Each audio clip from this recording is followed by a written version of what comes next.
sa bahay. Linis-linis.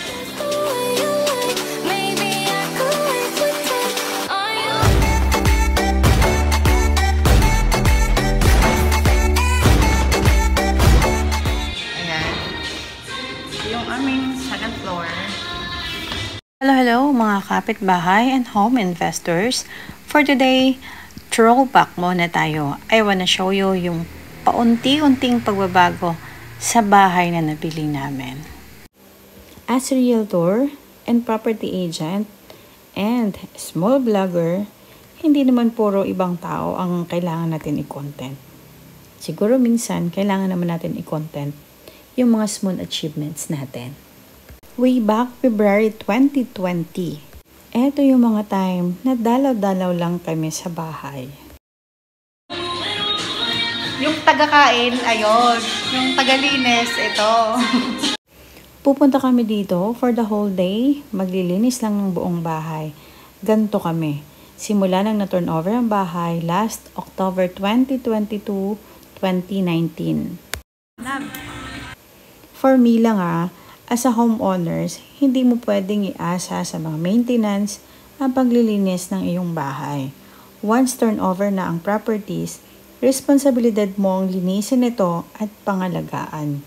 Pero sa mga OFW na malayo talaga at walang mautusan, pwede nyo naman ipa-maintain sa mga maintenance or sa mga kakilala nyo dito sa subdivision. Ito talaga yung banding namin noon kapag nandito kami. Hi! Galing kami sa 7-Eleven. Ayan o. Ayun. Ayun o. Lakad-lakad. Tanggal taba. Hi na, hi! Hi! Hi sa mga subscriber ko. Way back 2020, wala pa talagang mga commercials dito. Napakapayak ng pamumuhay. Yung bibili ka lang ng tinapay, kailangan mo pa talang lumabas ng subdivision. Compare ngayon, 2024, makikita mo talaga napakalaki na ng improvement. Ang dami-dami ng commercials. Tara na't puntahan natin ang unit namin. Mag-house tour tayo. This is along Main Road, Danesa Model Unit, single attached with 75 square meter yung lot area niya and 37 square meter yung floor area.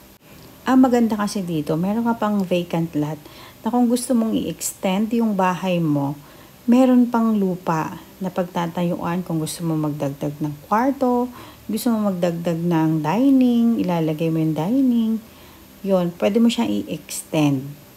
Turnover unit is bare. Wala na kahit anong gamit, wala na kahit anong improvement sa loob ng bahay. Except kitchen counter lang. Ganito po ang bare unit. Simpleng bahay at simpleng pangarap. Short story muna tayo. Paano nga ba nabuo ang pangarap na to? Yung nangarap kami magkaroon ng sariling bahay. This is because naranasan din naming bahain, naranasan din naming mangupahan for a long time. Yung likod din nito ay may vacant lot din. Pwede mong i-extend yung kitchen mo or pwede mong gawing laundry area. So, kita nyo po, malawak pa din. Wala pa kaming katalikuran yan before. Hindi pa kinoconstruct yung likod ng bahay namin. Ang maganda din dito, kahit na may katalikuran ka, may hangin pa din na papasok sa bahay mo since nga single attached yung mga bahay. Yung vacant lot, parang isang bahay pa ang kasya. Pero reminders po, kapag magpapakonstruct ng bahay, kailangan po may planning. Meron po kayong perspective plan na ipapa-approve nyo sa admin. Tara, puntahan natin ang second floor. Pag bare unit, yung CR, half lang yung tiles, pero may faucet and then shower. Kapag bare type ang bahay na nakuha mo or na-purchase mo, expect nyo po na wala itong room partitions. Danesa is provision for 2 bedrooms. Pero nasa sa inyo po kung paano nyo i-design yung bahay Ang ibang nakita ko is 3 bedrooms ang ginawa. Wala pang extension yon. Alam niyo ba na na-purchase namin to last December 2017 na ang presyo ay nasa 1.3 million plus lamang.